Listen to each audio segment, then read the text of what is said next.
Hello and welcome to lecture number 29 in the course Advanced Robotics. In the last class, we talked about quadruped gait and we explained that gait is the pattern of foot placement. That is how the quadruped or biped or hexaped is placing its foot on the ground, which foot is on the ground and which foot is in air. That is what the gait diagram shows us. We then started the discussion on biped and we talked about passive bipeds and active bipeds. Today we'll continue our discussion from there and talk about optimization in biped gait. That is, when a biped moves forward or walks forward, then there are infinite trajectories which are possible. How would you choose a particular trajectory in terms of energy optimality? That is what we'll be seeing today. Okay, so today we talk about optimal biped locomotion, that is how to find the optimal biped gait.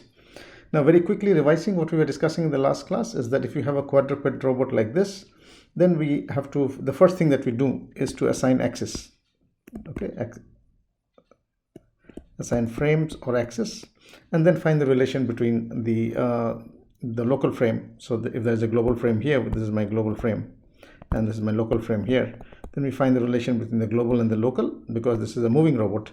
And then in the case of the local, we find the relationship between the foot contact point to the knee joint, to the hip joint, and then to the local coordinate frame. And when it is moving forward, we see that in this particular case, there would be some leg which will be in air and some legs which are going to be in ground. So the way the gait operates is that there are legs in air and there are legs in ground. So in this particular case, we can see that there are 3 legs on the ground and 1 leg is in air. Now the leg is taking a trajectory like this and the body is moving forward by some distance. Okay, and so it becomes 1 leg in air, then all the 4 legs on the ground, and then again 1 leg will be in air. So that is basically what we mean by a gait. We looked at different kinds of gait, for example, creep gait, then we talked about wave gait, etc. Okay. Now from quadruped, this was also an example that we looked at where we have a quadruped robot which is having a creep gait, in which case, in this particular case, only 1 leg in air at any particular instant. Okay, so it is 4 legs on ground, 4 legs on ground, then 1 leg in air, then again 4 legs on ground, then 1 leg in air. That is the gait that it is following. And when the leg is in air, the body also moves forward. Okay, and we also talked about how balance is maintained in such cases. Now let us see further. We talked about biped, then from quadrupeds we moved on to biped robots, which are having 2 legs as the name suggests, and we said that there are active bipeds in which the joints are actuated by motors, which means that the energy for moving the robot forward comes from the motors. But there are also passive bipeds in which there are no motors. And how do the biped walk forward, or where is it getting its energy from? So passive bipeds gets its energy from gravity. That means they cannot walk on plane surfaces, but they can walk on inclined surfaces where gravity is pulling it down and it behaves like a wheel. And this is the very basic concept of what we call a passive biped robot, sometimes also called self-propelling systems, in which like a wheel which is on an inclined surface. So suppose this is my surface and there's an angle alpha there.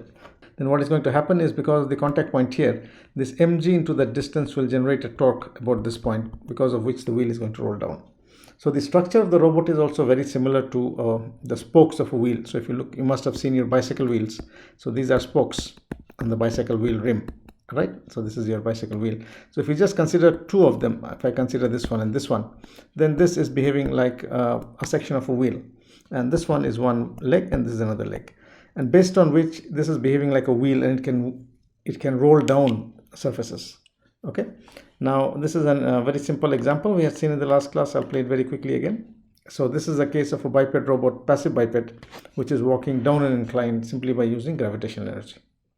Now this is also a toy, very famous toy, because we can understand the dynamics of biped robots, of passive bipeds, from this very simple example.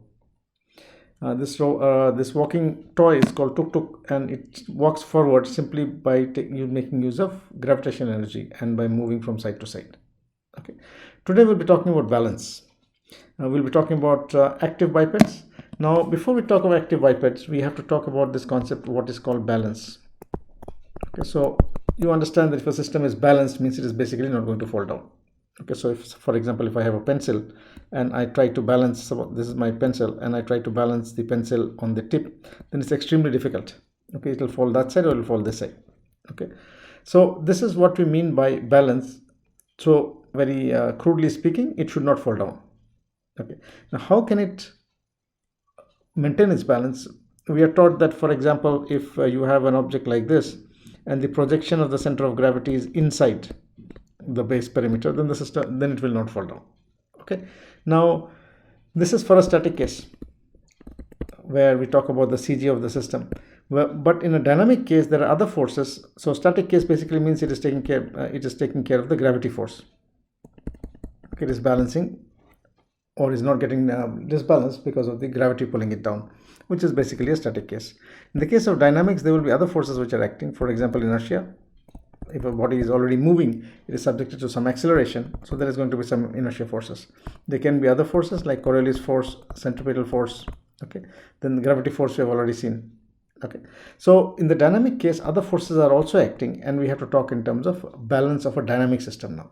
And for that, we basically make use of the D'Alembert principle.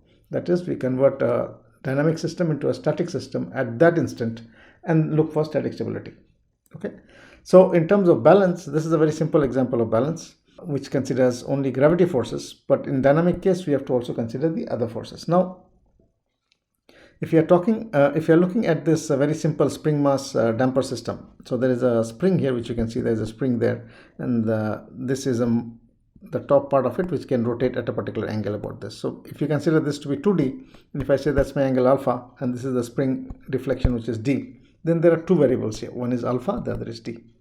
Now this is a very simple hopping mechanism which works on the principle of, let's see how it works. So you can see that if you leave it from a height, simply by controlling that angle alpha, it can go forward in a particular direction, it can hop in the same position, or it can go backwards. What is it controlling? It is controlling the alpha angle. Okay, so this is a balancing mechanism, very simple balancing mechanism. Let's look at it again. So we are basically controlling that alpha and you're controlling this d. Okay, and how is d controlled? By the height of the jump, and alpha is the angle of this the top body which is pivoted at that point. So simply by controlling these two, what we can do is we can move this forward. It can jump in one place, it can go forward, it can go backward. But something you will notice here is that it cannot stand still in one point. If it tries to stand still in one point, what will happen? It will immediately fall. Okay, why? Because it is unbalanced. Okay, so this is something very interesting to note, that this is something like your pencil here now. If I want the pencil to stand, if I want this to make a point contact there and stand here, okay, it will immediately fall this side or this side. Why? Because it is an unbalanced system. Okay, so similarly, most of these dynamic walkers, when they are on 1 foot stance, they are unbalanced system. This is an unbalanced system, which means that unless you balance the system, it is going to fall. Okay, it is like standing, if you are thinking about yourself and you're standing on 1 foot, and if you're not properly balanced, what will happen is you will fall. That you know. So that means this balancing is something which is very, very important, and it is dynamic balancing, not static balancing. In static balancing, we only talk about CG. In dynamic balancing, it is not only CG, but we will use the term of zero moment point. Okay. So this is one of the earliest robots which are made, and this is basically called the this is also called the hopping robot, one of the earliest robots, which is called the hopping robot. Now, how are we controlling it? There are two variables we are seeing. One is the desired angle, the hip torque, and the gain. So in one case, basically, I want to control the hip torque that is going to move the body this way or this way. Okay, so I have to control that hip torque tau, and that is basically using a PD controller with two gains. So this is my Kp and this is my Kd. So this is my position gain and that's my damping or the velocity gain. Okay, so there are two gains which are being used here to control the torque which is acting at this joint here. That is basically going to control the alpha of the body. Okay, so if you want to move it in the clockwise or anti-clockwise direction, we are going to simply change that tau. The other is the force with which it is landing, that FL, which is basically the height that we are controlling. So this height is again controlled by a PD controller. This is my position gain and this is my derivative gain or damping. So this is my Kp and that's my Kd. And by changing both of this, we can, with an adjustable rest length, which is LD. So I'm controlling my rest length, which is LD. Okay, so one, I was controlling the angle here, and next I'm controlling the active length LD here now. So both of them are being controlled by using the PD controllers. Now, if you look at such a system, this, unlike most other robotic systems we have been studying, they don't move around, right? A robotic arm, when we are saying the robot arm is here, okay, this robot arm is fixed, or at most it can be mounted on a wheeled base, and this moves around. Okay, but in this particular case, it is the robot which is in air is jumping, it's falling on the ground again. So there are different states, and these are covered in what we call by a finite state machine. For example, it has a flight state, it has a loading state. Okay, heel touches the ground and the spring gets compressed. Then there is heel contact being made. Okay, then heel and toe contact has been made, and toe contact unloading, and then goes into flight phase. So first it is here, okay, then it comes down and hits the ground. There is a loading phase which goes on, the spring is getting compressed. Then there is an expansion phase where the spring is coming off, and then this is in flight phase again. So in flight phase, basically leg is in air. In the other phases, the leg is on the ground. Okay, so it's called a finite state machine. So it's like it is moving from one state to another state. What are the states? These are the various states. So flight state is one, loading, heel contact and toe contact. Then there is toe contact, unloading, and flight state again.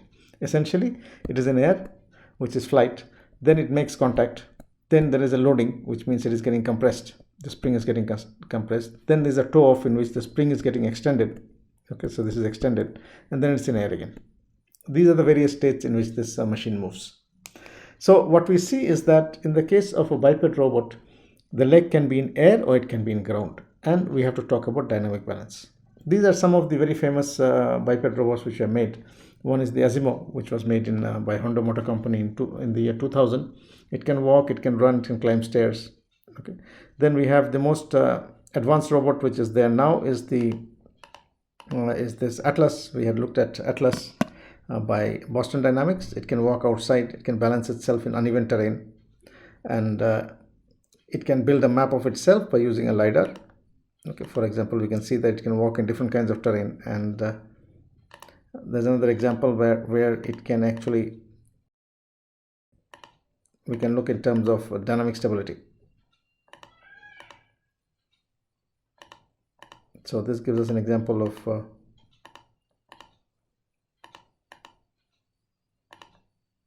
so this is what is talking about dynamic stability. So if you push it, okay, it falls down. If it falls down, it has to get up again. Okay, this would mean that there are infinite ways by which you can fall, and there are infinite ways by which you can get up. Which way are you going to get up? Okay, before we come to that, we at least have to talk about which way are you going to walk. Okay, so there is a lot of optimization involved here, because there are very large number of degrees of freedom in the system. Okay, so for any biped robot, let us look at the basic gait pattern, and then we'll talk about optimization. Okay, now when we talk about bipedal walk, the bipedal walk is divided into 3 planes. What are the 3 planes? So if you can imagine a human body here, if you can imagine yourself, you can look from the front side. And if you see from the front side, what would you see? You'll see your head, you'll see your hands. Okay, in this particular case, the hands are stretched out like this. Okay, this is my body, and you'll see the legs which are here. Okay, so this is basically called the frontal plane. So what is called the frontal plane? What you see when you're looking from the front. Okay, now when you're looking for the side, this is my sagittal plane. So when you're looking from the side, what would you see? You'll see your hands which are here. This is the body, and your leg is here. Okay, this is my side view now. Okay, so your hand is stretched out, so you'll see the hand somewhere here. So this is my side view, this is my front view. The side view is called the sagittal plane, the front view is called the frontal plane, and this is also sometimes called the lateral plane. Okay, the lateral plane, sagittal plane are both the same, and in the front you see in the frontal plane. Now if you're seeing from the top, what you'll see is you'll see your head, you'll see your shoulders like that, and you'll see your hands stretched out. Okay, you won't see your feet. Now this is the top view, basically what we call the transverse plane. So this is called the transverse plane, and is sometimes called the top view. So we have front view, side view, and top view. So this is this is the transverse view, which is my top view. So basically when we are analyzing bipedal gait, we talk about the front plane, the side plane, and the top plane. Why? Because we have to ensure balance. And whenever we talk about balance, we analyze the balance in these three planes and try to understand the kinematics of the system. Okay, so the first question that comes up is how many degrees of freedom is required? How many DOF for walk? Okay, so we are trying to think about how many degrees of freedom only for walking by a biped, for a biped. Okay, so let's talk about for a biped. So I'm not considering the body here, I'm only considering the legs. So in the case of the legs in the frontal plane, this is my frontal plane, this is my hip joint, this is the knee joint, and then there's an ankle joint which is there. So this is the front view, which I'm writing as F. So these are all the ankle, this is my ankle, this is knee, this is hip. I'm ignoring the top, there is a torso, so I'm ignoring the torso here now. Okay, the left leg and the right leg, they are symmetric and they're equal. So in the front view, this is what I see. Now when I look at it from the side view, what I'll see is like this. It is standing sideways. So this is my hip joint, knee joint, and this is my ankle joint again. If both the legs are together, then they're like this. If one leg is a little bit forward and the other leg is behind, then it is going to be like this. Okay, I hope you can imagine this. So this is two legs in same position, and in this particular case, that is left leg is behind, the rear leg is back leg is in back, and the rear leg is in front. Okay, so this is how it looks like the side plane. So this is side plane, and this is also the side plane, which we call the sagittal plane. Okay. So when the robot walks forward, basically the robot has to balance. Now what does that mean? We can understand very clearly from here that if the robot tries to lift one foot, now both the legs are on the ground, and if you say the CG is here. Okay, that means both legs are on the ground and the CG is in between the two legs, so it is balanced. If I draw the top view, this will be my one foot, this is my other foot. Okay, and this is the hip joint. So this is what is called the foot perimeter. Okay, so in the foot perimeter, which is made up of the extreme edges of the foot, like this. So this is my rectangle, which is the foot perimeter, and the CG or the center of pressure is inside there and it is balanced. The moment I try to take up one foot, what is going to happen? This perimeter, the foot support polygon or the foot support perimeter, is going to be reduced. So if this one goes in air, what will happen is this will immediately shrink and the foot support polygon will become, so we call this the foot support polygon, will immediately become small now. Okay, so now if it becomes small, what is going to happen? You can imagine the CG is here. So what will happen? There will be a moment about this and the robot will immediately fall in that direction. Okay, because it's an unbalanced system. So as long as the center of pressure is inside here, the system is balanced. The moment I take up one foot, what happens? The foot support polygon shrinks to that particular, to the other foot, the foot that is on the ground. So if this is on the ground, it will shift to this. And because now the CG is outside the foot support polygon, it is immediately going to fall in that direction. So the robot will fall in this particular case, it will fall in this direction. Okay. That means we have to balance the system. That is one. The second is when the robot is moving forward. How does it move forward? We have two legs. So this is one leg. So how would it move forward? This is the back leg. It will take the back leg in air and the body will go forward. For example, the body comes to this position and this leg has now moved from here to here. So if you can imagine, the leg is moving and the rear leg has become the front leg now, and the hip has moved forward by this much. So the body moving forward basically means that the hip has moved forward, okay, having some trajectory, and the rear leg also has some trajectory and it has gone forward. Okay, so this is how the robot moves forward. It bends on one side and then takes the body forward. And there are phases of walk which we call the double support phase, called DSP, then single support phase or called the swing phase, SSP, then there is a double support phase and there is a single support phase again. So this means you look at the front view. This is my front view, and please note carefully the front view and the side view. This is my front view and this is the side view. In the side view, one leg is standing, one leg is behind, one leg is in front. So this is the back leg, this is the front leg. Okay, now what it does in the double support phase, which is still here, this is my double support phase still here, the robot bends on one side. Okay, so the robot is bending on this side. So it is, so what do I mean by bending? It is like this, then it comes like this, and it has bent on one side. Now if it bends on one side, what is happening? The CG projection of the center of mass comes onto this foot support polygon now. This is something that we were talking about just some time back, that if the foot support polygon is shrunk, then the robot can balance by shifting the CG this side. And how does it do that? By bending. So what it does is it will simply bend. It is simply going to bend on the other side. So what it does is it bends on this side like this. Okay, so if you can imagine, if it bends like that, what will happen? The CG is now here now. So now the CG is inside the foot support polygon. It is balanced. It is not CG, it is normally zero moment point or center of pressure. We'll come to that. So in the double support phase, it is bending on one side, both legs are on the ground. Okay, in the single support phase, one leg goes up. Please look at the side view. So till here, both legs were in ground. Now one leg goes up, takes a trajectory and goes. So you can see this leg moving. See here, here, here.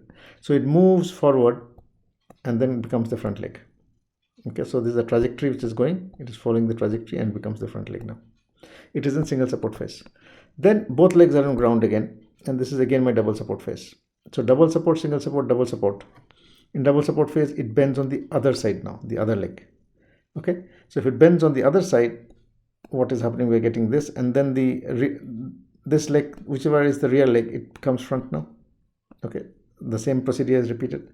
So if you're standing on front and so this is what it is showing here. Let me go back and try and explain this very carefully. So if I say, let me name these two legs. Okay, so let me call this the left leg and the right leg. So in this particular case, we can say that this is my rear leg and this is my front leg. Okay, so what has happened? The rear leg has become the front leg now. So the rear leg has come forward and become the front leg now. Okay, so the rear has come like this and become the front. So the back leg has become the front leg now. Okay, now this is my rear and this is the front now. So sorry, this is rear and this is front, and this is all double support, so it remains as rear and front.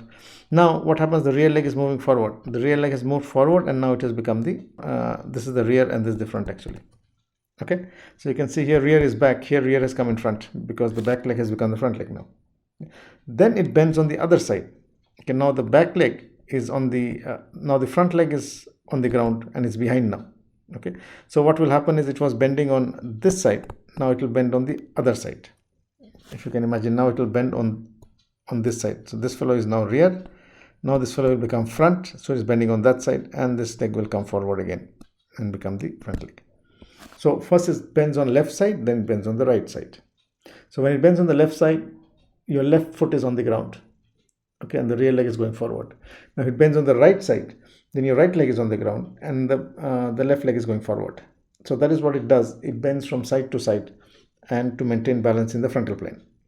And in the side plane also it maintains balance by correspondingly looking at the zero moment point. Now what is the zero moment point? Let us discuss that before we go on. So the zero moment point basically is equivalent to this CG. So we talked about CG. CG is for static case. Zero moment point is for the dynamic case. And the zero moment point is also same as the center of pressure. So we don't talk of CG in a dynamic case. So how the zero moment point is computed is that we are looking at a biped robot here, two-legged robot, and this is the leg on the ground. Let's say this is leg on ground. Now this leg is in air. Now if this is in air, then each of the joints we are saying is lumped mass, and these are having masses, say M1, M2, M3, M4. This mass is called as Mi. Okay. Now if you look at this as Mi, then we can say that this one, for example, is M1, just for example. Now when this leg is in air, what is happening is this mass will be attracted by gravity. This mass will be subjected to gravity forces, mg, and acceleration forces, which is equal to I into x double dot. Okay, or we can say mass into x double dot. So these are gravity forces. This is gravity forces and this is inertia forces. So there is one in that direction, one in this direction. Just for example, if the robot is moving in that direction. Now these two forces are at a distance, some distance from the foot on the ground, and hence what will be the effect of these two forces, the inertia and the gravity forces, is that it will cause a moment in that direction at that ankle point. Okay, because it's in air. Just to simplify it, if the leg is up like this, okay, this is contact, this is my mass, then the mass acts this side and there is inertia force that side. So mass into acceleration, and mass into inertia forces, mass into acceleration, mass into gravity. So this is going to be, if this is my distance x, then it will be x into mg and x into mx double dot. That is the moment acting about the ankle point, right? So if you do that, then the forces that are acting at the contact point is the sum of all forces, which are gravity forces and inertia forces. Okay, so out here there is going to, all these masses are going to have a force in this direction, combined of all of them, and there this will be balanced by an equal and opposite reaction. Let's call this FCI. Okay, so there are two forces which are acting. One is due to gravity and the other is because of acceleration, and the total forces in the upward direction will be balanced by the reaction forces. So this is my reaction. Okay, so there is no unbalance there in terms of the forces only. But if you look at the moments now if you look at the moments which are acting at the ankle, now some moments are because of your gravity. So mg x into g is, let me call this distance x into g. This is the distance here. So x into g cross mg is the moment because of gravity. This is the moment because of acceleration forces. Okay, now h is the force moment which is acting, if it is acting in the center of the body, h is acting there. Okay, now this has to balance again, right? So what we see is that forces do not cause a disbalance because the reaction force will always balance as per Newton's third law. But the moments which are acting need to be balanced, because if there is a moment which is not balanced, okay, then it is going to fall in that direction. And how do we get that? So we look at the moment balance equation, and then we see that there are these three moments which are there. So what we do is, I say if this is my foot, okay, let me draw my foot like this. This is my foot here. Okay, suppose the force here, reaction force Fc, is acting there, and this distance is equal to my Pz. Okay, P into Z is that distance. Then the moment being caused there is Fc into Pz. This is one moment. Now, so this is my Fc into Pz. Now the resultant of the other fellows are there, all the other moments because of this and this and this. The resultant is there. Let me call about this the resultant moment. Now if this moment balances the resultant moment, okay, then only the system is balanced. Okay, which moment? The moment that is caused by the force into the distance, the reaction force into the distance, must balance the other resultant moments which are acting at the ankle. Okay, so if they are balanced, if they are equal, it means that there is no resultant moment at the ankle now. Both of them are balanced, and this distance, this point P, is basically what we call the zero moment point. So for balance, we have to ensure that this point P is inside the foot polygon. If I draw the top view, this is my ankle point. So this point P has to be inside the foot polygon, which is the support polygon. In case of two-legged stance, it doesn't matter because your foot support polygon is so large. Okay, so it can be anywhere there. For two-legged stance, the system is balanced. But for one-legged stance, it has to be inside this foot. Okay, so if this is my front view and that's my top view, then the 0 moment point has to be somewhere there. And how do we calculate it? We calculate it using this equation. Okay, now 0 moment point is what we talk in terms of dynamic balance. So we'll be talking in terms of, there are other concepts of balance by foot rotation indicator. Okay, then so basically what we are looking at is the 0 moment point. And when it is walking, I forgot to mention very quickly how many degrees of freedom do you need for walking, that I forgot. Now to bend on this side, okay, you can imagine the robot has to bend on this side. Now if it has to bend, it has a degree of freedom here. Okay, so this is 1, and there is 1 degree of freedom there. Now in the side view, there is a degree of freedom here, here, and here. Okay, so there is 1, 2, 3 plus 1, which is here, which is this one. Okay, there is 1 here. So there is 1, 2, 3, and 4 per leg. So 4 per leg into 2 will mean 8 degrees of freedom. So if the robot has to walk straight, only for walking you need 8 degrees of freedom. Okay, for turning you need 10 or 12 degrees of freedom. For going in uneven terrain you may need 14 degrees of freedom. Okay, because this robot cannot turn, it can only go straight. So simply walking straight you need 8 degrees of freedom. Where are those 8? The first one is in the ankle because it needs to bend the whole body. Then the remaining 3 are at the ankle, the knee, and the hip, because it has to bend the knee and then move forward. Okay, now this is showing us the simulation of This is showing as the simulation in the frontal view. The robot is bending from side to side, and the black dot that you can see there, that is the zero movement point. Okay, the black dot there is the zero movement point. And the zero movement point moves from leg to leg. Whichever leg is on the ground, the zero movement point has to be on that leg. This is in the side view. You can see the zero movement point moves during the double support phase. So single support, double support, single support, double support, single support, that's the way. Now if I see it in 3D, this is in 3D. This is the figure in 3D. The robot bends on one side, comes this side, then goes that side, then comes this side. And the black dot is the zero movement point, which is has to be ensured. So when we talk of optimization or gait, I have to ensure that these joints, how many degrees of freedom for walking straight? 8 degrees of freedom. So there are 8 variables, theta 1 to theta 8. So I have to do the inverse kinematics such that the zero movement point ZMP is inside the foot perimeter. Okay, so that is the question that we're talking about. Now, because there are 8 of them, this is a redundant system, which means that you can have infinite combinations. Now, how do you get the best combination in terms of energy? That is something that we'll be seeing today. Now, the zero movement point, as you can see in this, the black dot there is the zero movement point. It moves from leg to leg, and it's not static. In the leg also it moves. So it starts at the heel, goes forward, then goes to the other leg. Okay, there's something you can see very clearly. In the human foot also, we use the zero movement point. So if you look at the shape of our leg, it's very interesting that we also walk exactly following the double support phase, single support phase. So you stand on 2 legs, then lift one leg, take it forward, then bend on the other 2 leg, you come on 2 leg, bend on the other side, take the rear leg forward. So we have 2 leg, 1 leg, 2 leg, 1 leg. Now if you look at, when we take the leg forward, we make a heel strike. Okay, so in the case of the robot, it doesn't do that, but in the case of the human, that's what we do. So this is the other leg.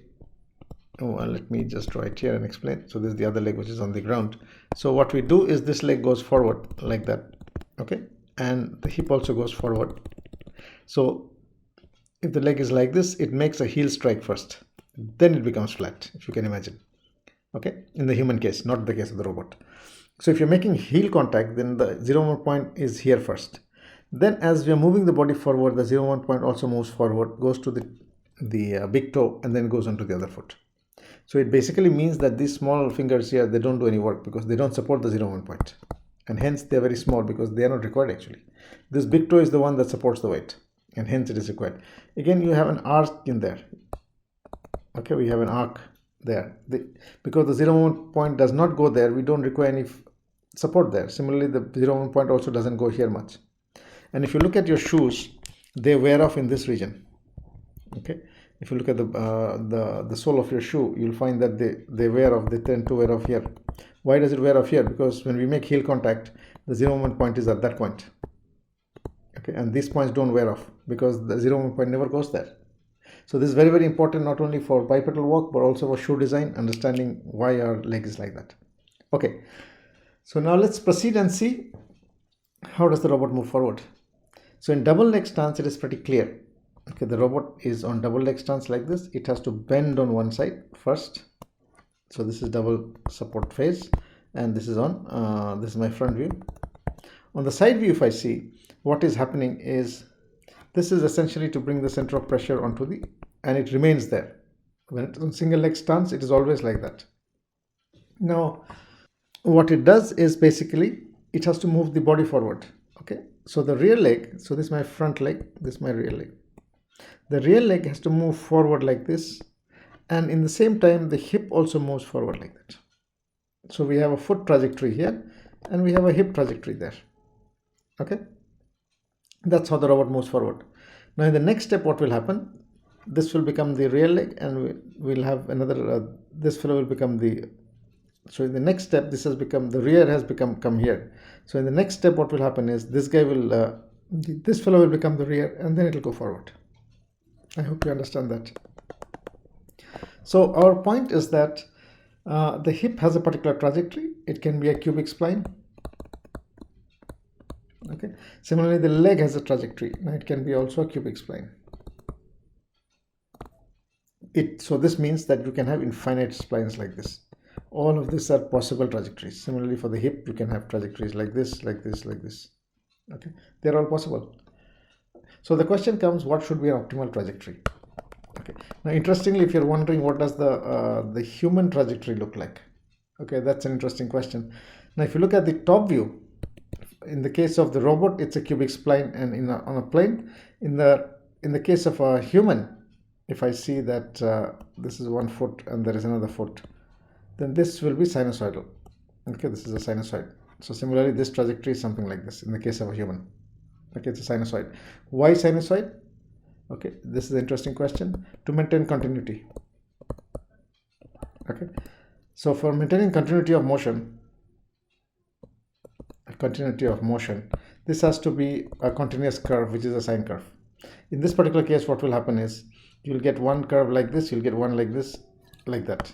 So if you're putting cubic splines like this, they're not continuous here. So your motion will be very jerky kind. Whereas if you're having sinusoids like this, then it's a continuous motion. So for the human, it's a sinusoid in 3 dimensions. In the front, it is like this, in the front, and in the top also it is like this. Okay. But for simplicity, we are going to assume that we are going to take cubic splines. We have talked about trajectory planning and we have looked at cubic splines. So we are familiar what it looks like. Okay, so we'll be doing a cubic spline here and we'll do a cubic spline there. Now, how do we proceed? As usual, we have noticed that there are 8 degrees of freedom for the biped robot. So these 8 degrees of freedom mean that there are 8 joints, there are 4 joints, 8 are 4 joints per leg. Okay, so I assign my axis. Z0, Z1 is here. Okay, Z0, Z1. This is my first axis. Now in this particular case, remember, just pay attention that your 0 joint and first joint are different. Okay, this is just for reducing one transformation. There's one axis here, one axis here, one axis here, one axis here. So this is how we are putting our DH parameters. Okay, this is my first axis to bend, second axis, third axis, fourth axis, and fifth, sixth, seventh, and eighth is the same in the front direction. Similarly, if I see from the side, this is my front. If I see from the side, it will look like this. Okay, that's my front and this is my side. Now I have got my transformation from one leg to the other leg. Now suppose this leg is on the ground. I say that the 0 axis or the 0 frame is on the ground, it doesn't move. Then it's something like a serial manipulator. This is the fixed axis. This one link, this is another link, this is another link, this is another link, this is another link. Now you can imagine this to be like a serial arm. Okay, and this is my 0, 0, 0, it doesn't move, it's on the ground. Now the question of inverse kinematics is as simple as that for a serial arm now, because it is one leg is in air, the other fellow is on the ground.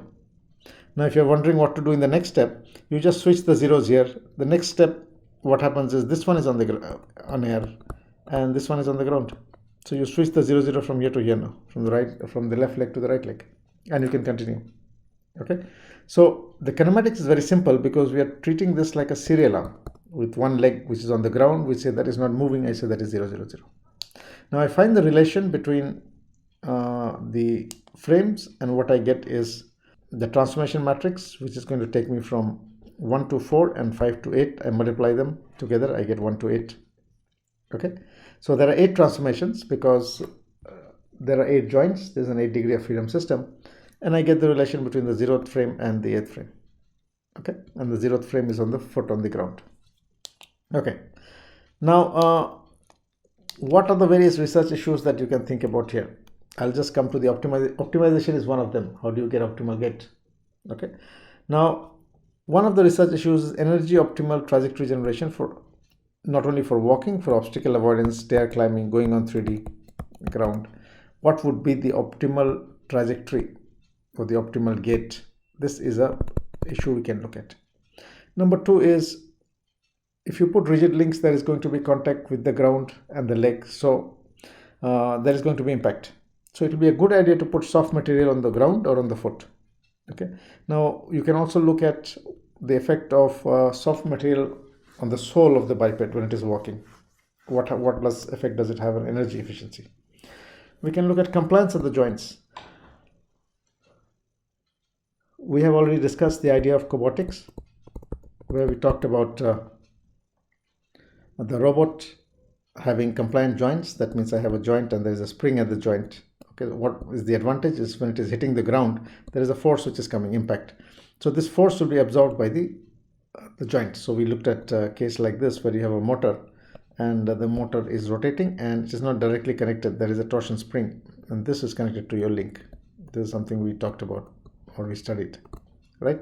So what is happening is on the link side, which is my leg side, if there is a force which comes, impact when it is hitting the ground, this force will be absorbed by the spring. It will not come directly to the motor.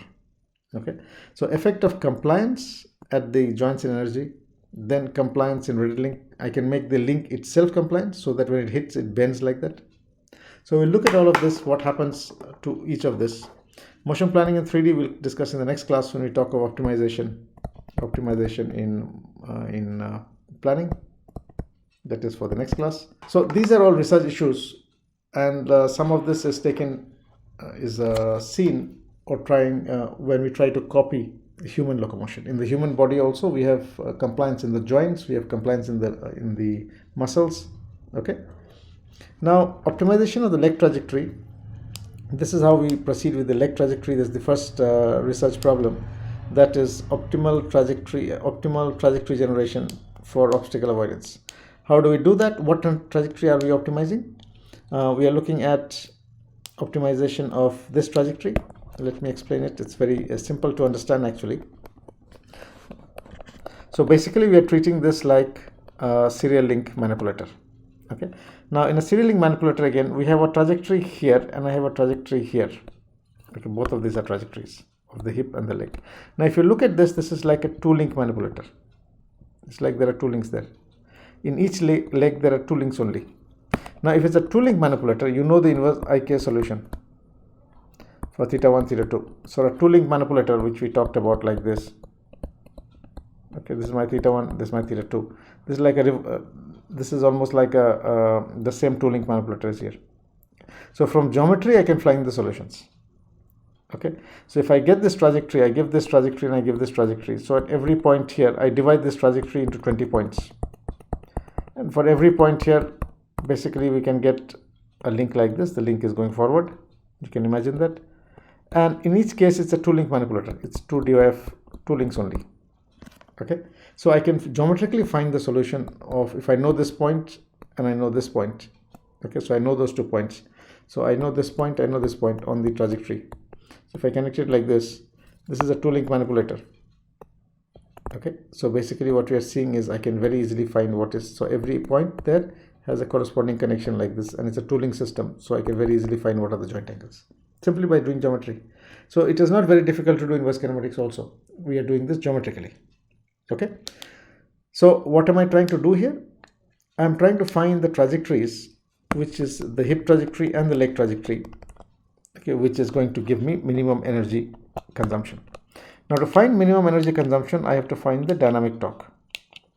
So we write our dynamic equation using Lagrangian Euler or Newton Euler, where joint torque is equal to inertia into acceleration, Coriolis centrifugal force plus gravity forces. Right, now what is the work done? When the robot is walking like this, this is my hip trajectory and this is my leg trajectory. I can divide this into 20 points. I can find the torques at each of those 20 points. So tau 1, tau 2 like that. And then I can get the work done, tau into d theta dot into dt. Okay, this is the total work done. Okay, on this trajectory only. So what I can do is I can find the work done when the robot has moved his leg from the rear to the front like this and the hip has moved like that. Okay, simply by doing inverse kinematics and then using this dynamic equation. So once we have done that, we can find the total energy for a particular trajectory. So what I can do is I can generate different trajectories like this. You know how to do that. Okay, so if you have a cubic spline, you can change the gradients in the two sides. Okay, or you can put a height and change the height. So similarly, I can put different heights here, and then for each of those trajectories, I can compute what is the work done. And the one that gives me the minimum work, I can say that is an optimal trajectory. So this is how we are doing our optimization of the leg trajectory and the hip trajectory. Okay, so what we have done here is, I'll just explain this very, very simple. So my hip is moving like this and my leg is moving like this. Okay, so I divide that into 20 points. Okay, compute the torques on each of this. I do inverse kinematics like this, and then I compute the torques tau. and then find the work done as shown. I just explained it. Okay, from that I can get my optimal trajectory. Now you can use different optimization procedures. Okay, you can also use a for loop. For example, in this case you change the two vectors, two gradients on two sides and get different splines, or you can change the height here, okay, of this spline, and then also you can get the torque. So you can write a for loop which is going to change h. Okay, the height h can be starting off from say 1, 2 like that up to some value. Or you can use something like genetic algorithms. What genetic algorithm basically does is it takes the splines, okay, and what GA does is basically it finds different splines, okay, by finding different combinations of this two sides of these two gradients. This is one way. Now, is there any other way? There is another way of trying to solve this problem. That is, if I don't go to the, so I optimize this now. Now, suppose I don't optimize that, then what? What do I mean by that now? So it means that at the end of the day, I'm controlling the torques at the joints. This is my joint torques. Okay, taus are there. Okay, so basically it means that the robot has moved from here to here. Let's say this is my, and the front leg, it has moved forward like this. So this point has come here, this point has gone there. So this is my front leg now. This has become my front leg. Okay, that is my front leg. It has gone like this. Okay, and the hip has moved like this. Okay, so the rear leg has become the front leg and the hip has also moved. Now I need not optimize. This is one way of doing it. The second way of doing it is I did not optimize this joint trajectory. I know the start angle and the end angle of every joint. This theta1 to theta8. So from this figure, I know exactly from inverse kinematics what is theta1 and theta8. At this point also I know what is theta1 and theta8. Okay, so at this point I say theta1 to theta8. This point I say theta1 dash to theta8 dash. I know the range of each angle. So for theta1, I know what is the range from theta1 dash to theta1 is my range. So what I do is I optimize each of the joint angles separately. So I don't care about this leg trajectory. It can be any trajectory. I'm going to optimize the range of motion of the joints. I know what is the range of motion of each of the joints, and that is what I'm going to optimize. And we do that again by fitting a polynomial. So I take this theta1 to theta8 and each this, for example, theta1. I know that the total range of walk is or per step is how much time, say for example 3 seconds, just for example. Then it is changing from theta1 to theta1 dashed. This is the initial point, this is the final point. So what I do is I change these 2 points in between and I fit different curves in there now. In the previous case, I was fitting the curve onto the leg trajectory. Here I'm fitting the curves to the joint trajectories. Okay, so I'll have 8 joint trajectories, and I can do the same again. I can use for loops or I can use GA. What GA will do, it will change this point and this point for each of those joints, make different combinations, compute tau, and then I'll minimize the work done. Okay, so minimization of this. Both give the same answer. Okay. Now, if you look at best optimization results, this is something we have done using GA. So the best results we got for an obstacle, for example, there's an obstacle here. It's interesting to see that the trajectory will be looking something like this. Okay, this is an interesting case because it is showing you an optimal trajectory, showing energy minimization. To climb a stair, the trajectory is like this. This is the leg on the ground.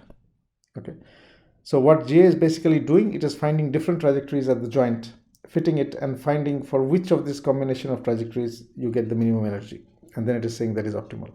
These are just some GA parameters: population size, crossover.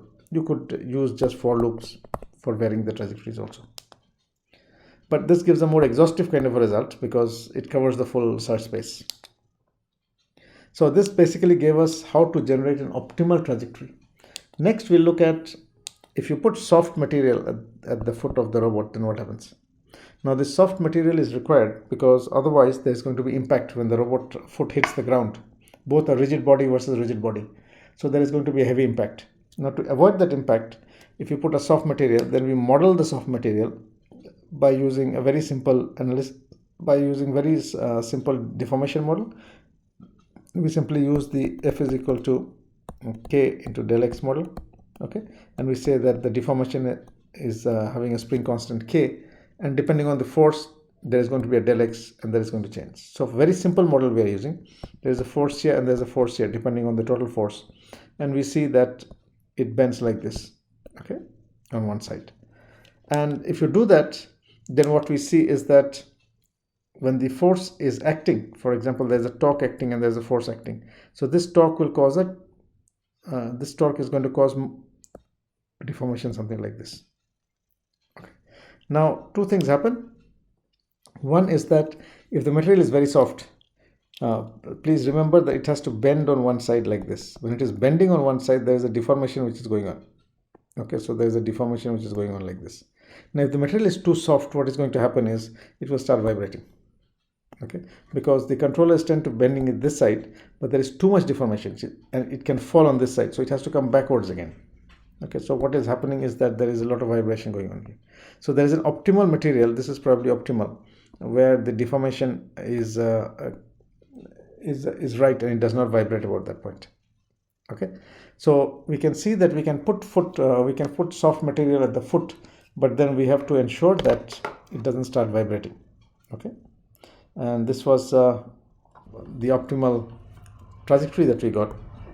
We compared the optimal trajectory for a robot with no sole deformation, walk with sole deformation, and we found that it actually takes less energy. It takes 3.16 watts. That means if you add soft material at the sole of your feet, you tend to save some energy. Why?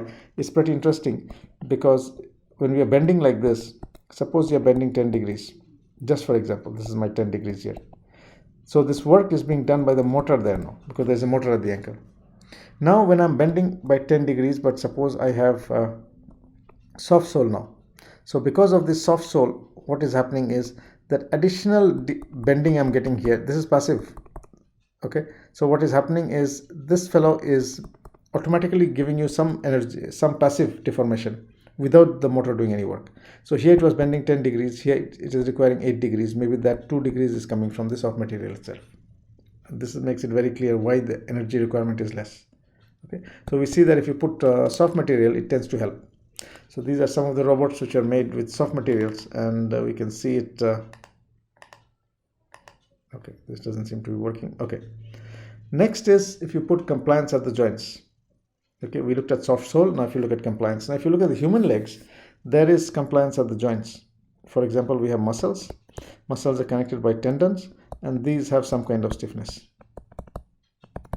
Okay, so if you make a robot which has compliant joints, then the effect would be that it is like there is springs in the joint, and that is going to affect your energy, that is going to absorb your impact and things like that. Okay, so here what we do is there have been some cases, for example, they have studied carefully in terms of birds which can run very fast. For example, the ostrich.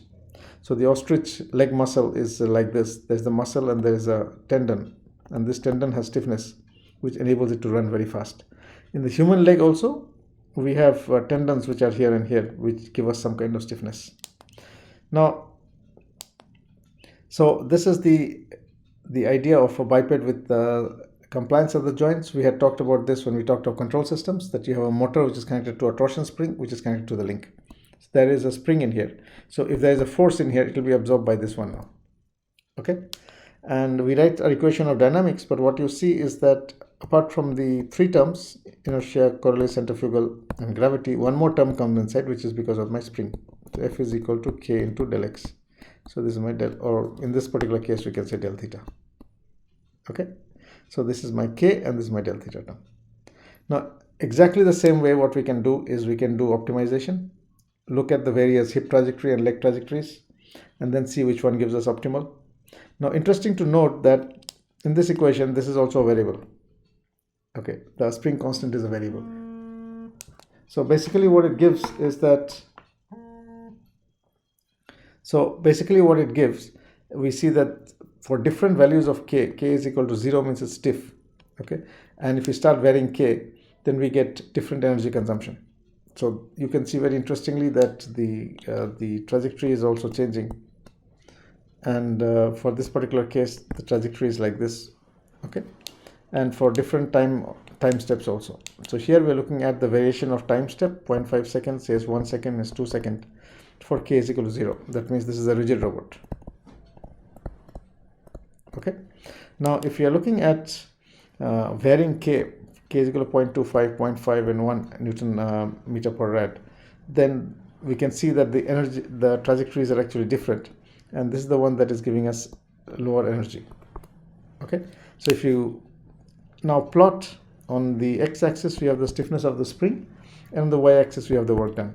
What we do see is that for this k we get the maximum, we get the best energy consumption, which means that we get the minimum energy.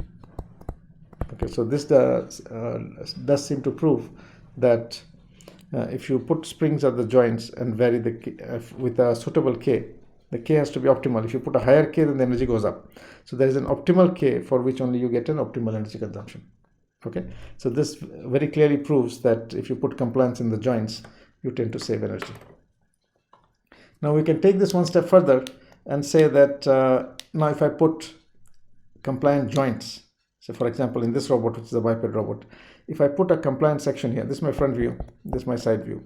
So in this case, suppose I replace this with a compliant link, a C section, then what happens? Okay, so I'm making a soft sole, then I'm making a compliant joint, and now I'm making a compliant link itself. The link itself is compliant. So I have, this is my knee joint and this is my ankle joint. So I replace this joint with a C section, which is made of aluminum. It can have different shapes. And now we can basically do, this becomes more complex because in this particular case, we're looking at the variation of the zero moment point in a sinusoidal curve. In the previous case, we simply said cubic splines. Now, these are my constraints, which are at the swing ankle trajectory, and the hip is a sinusoid. Okay, this, and basically what we are doing is we have to find our dynamic equation again, which is this. Now there are two equations. One equation is this one. There is another one because of the stiff of the flexible element. Now one of them is controlled, the other one is not controlled, because this is something we looked at in terms of compliant joint when we talk of control. There was one in which the input was, it was possible to control the input, and there was another one which you could not do anything about. Okay, so we have two equations here. And how do we solve this is basically, during gait we find the torque, assuming that it is rigid. Now if there is a torque acting at the knee joint, then I find what is the deflection because of the knee joint and make the corrections onto this equation now, and then find the dynamic torque again. So you have to do that in a cycle in which you first assume it is rigid, then find the torque, and then find the deflection, and then find the torques again. And we used FEM to model the deflection, which is quite time consuming here because this is a curved beam, and how much force is acting at the knee joint I get from the dynamic equation, and based on this F I can find what is the deflection, and after it has deflected I have to make this correction again and then find the dynamic torques again. Okay, but once we do that, we can do optimization, and basically we can find what is the trajectory of the biped with compliant joints. So this is a compliant joint biped, and what we are seeing, not compliant biped means compliant link biped. Okay, the link itself, what we see is that if you're looking at the zero moment point, it is vibrating a lot here, and this vibration happens essentially because there is a compliant joint in there, compliant link in there. Okay, and here also when there is transfer of zero moment point, it vibrates. Okay, and that is expected because there is a joint, there is a flexible link there now. Okay, now if you look at the video, this is a case of a robot which is having rigid links. So these links here are rigid. Okay, and you can see that when it is walking, it is bending on one side and then going forward. Okay, that's how the rigid link robot walks.